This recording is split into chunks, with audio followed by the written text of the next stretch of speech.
Hey there, and welcome to the College Investor Audio Show. Today, we will take a look at this: dependent versus independent student for financial aid.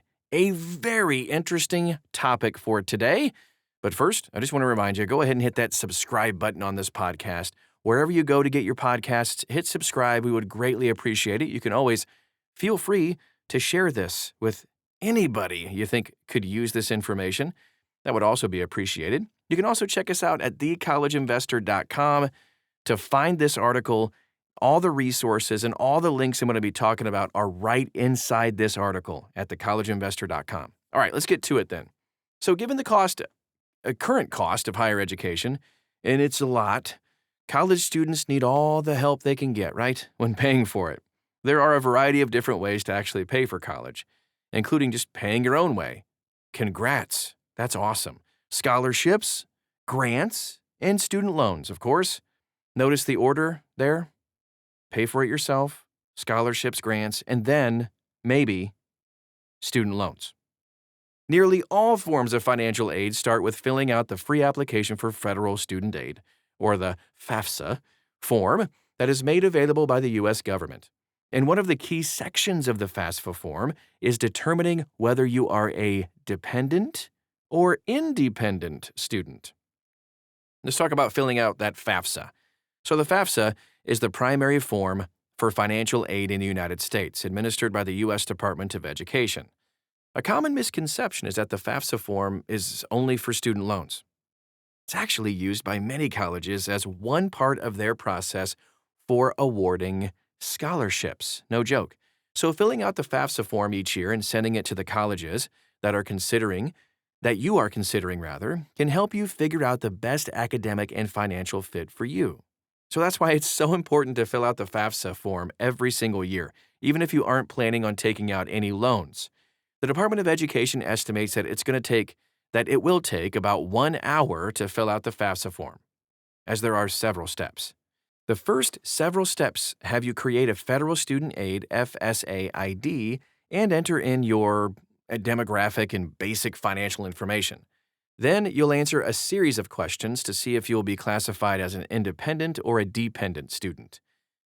Understanding dependent and independent student status, the key differences here.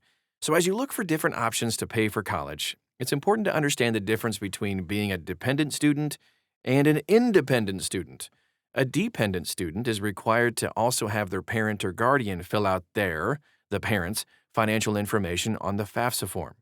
That parental financial information will also be used in the calculations to determine the student's expected family contribution, or EFC. And independent students only going to have their own information used in financial aid calculations. Determining whether you are an independent student. This is the key. So the FAFSA form first will ask you if any of the following are true. You're 24 or older as of December 31st of the award year. You're a graduate or professional student, or you're married. If any of those are true, the student will be classified as an independent student. If none of those are true, the student will be asked a series of 8 questions that you're just going to answer yes or no to identify your personal circumstances.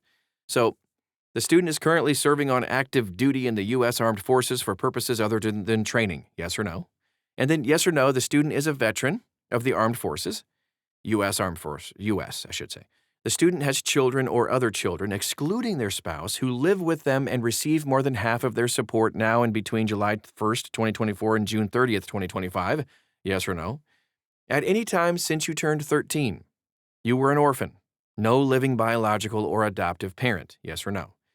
And then at any time since the student turned 13, they were a ward of the court. At any time since you turned 13, you were in foster care. The student is or was a legally emancipated minor, as determined by a court in their state of residence.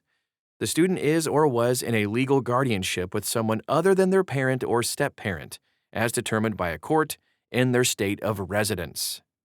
So that is the yes or no question error part. If you answer yes to any of those, by the way, you're actually going to be classified as an independent student. If none of them apply, you're considered a dependent student. Simple as that.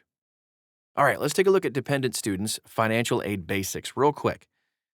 Dependent students are required to have their parent or guardian also enter in their financial information as part of the whole FAFSA process. There are also rules for how divorced parents should fill out the FAFSA, too. Generally, a dependent student will qualify for lower amounts of financial aid than an independent student will because of their parents' income.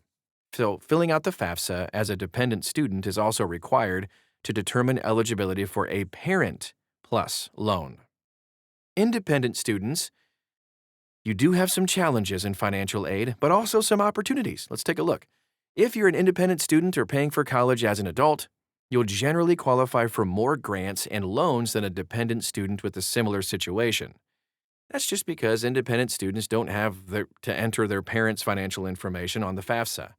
So in most cases, that means that these students have a lower expected family contribution and therefore a higher likelihood of qualifying for needs-based scholarships, loans, and grants. And because of this, you might be tempted to stretch the truth on some of the qualifying questions to attempt to be classified as an independent student. This is not going to work, and it might put you at risk of fines or other legal trouble. Don't do it. Your college's financial aid department will likely ask for proof of any special circumstances, and they're also going to very likely easily see through any situation that's not on the up and up. The bottom line, one of the key sections of the FAFSA form is the one that determines whether you are an independent or a dependent student. Dependent students are required to have their parents or guardians also enter in their own financial information. Independent students just don't have this requirement. Because of this, it's typical that independent students will receive more funding from the FAFSA than dependent students. But no matter what type of student you are classified as, make sure to check out the best student loan rates to find the loan that works best for you. And again, student loans should be the last thing you do.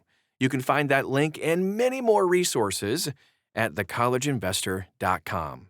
That is our show for today. Thank you so much for stopping by. You can also follow us everywhere you are on social media. Just search for The College Investor and you'll find us. Thanks again for stopping by, and we'll talk to you again real soon.